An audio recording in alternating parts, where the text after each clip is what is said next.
Ce vidéoclip produit par l'École polytechnique fédérale de Lausanne fait partie de son cours d'introduction à l'information, à la communication et au calcul. Il s'inscrit dans le 3e module de ce cours qui porte sur le fonctionnement et la sécurité des systèmes informatiques. Comme mentionné dans la précédente série de vidéoclips, ce module va viser à expliquer comment fonctionnent et avec quoi sont fabriqués les systèmes informatiques capables de traiter des données avec des algorithmes. Les 3 séries de vidéoclips précédentes ont suggéré superficiellement comment construire des ordinateurs à partir de transistors, comment le matériel informatique gère le mouvement des données entre des niveaux hiérarchiques de mémoire vive de façon automatique, et comment les logiciels organisent et retrouvent les données sur des mémoires mortes. Au-delà des transistors et des mémoires mortes, la présente série de vidéoclips va maintenant s'intéresser à la 3e et dernière technologie informatique, les réseaux de communication.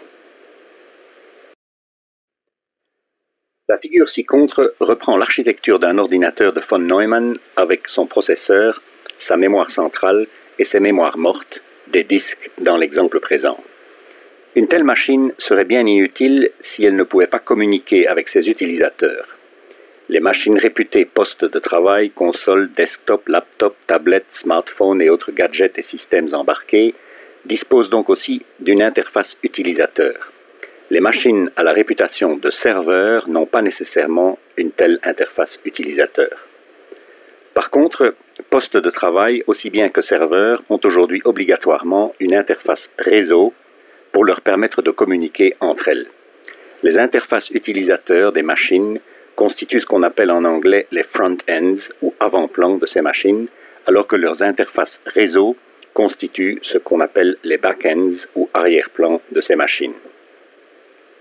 Le fonctionnement des interfaces utilisateurs dépend éminemment de la nature de ces interfaces, auditif, visuel, tactile, gestuel ou plus généralement combinant plusieurs de ces modalités. L'étude de ce fonctionnement, si passionnante et variée soit-elle, dépasserait le cadre de ce cours. La présente série de vidéoclips porte donc sur les interfaces réseau et ignore le côté utilisateur. Beaucoup des principes de fonctionnement de toutes ces interfaces dites d'entrée-sortie sont d'ailleurs communs aux interfaces utilisateurs et aux interfaces réseau. Comme nous allons le voir, la gestion de ces interfaces réseau présente des similitudes avec la gestion des mémoires mortes. En effet, le but du stockage de données est de les transmettre dans le temps, alors que le but des réseaux de communication est de les transmettre dans l'espace. La similitude entre les principes de gestion de ces deux types d'interfaces et de technologies résulte de la notion de transmission qui leur est commune.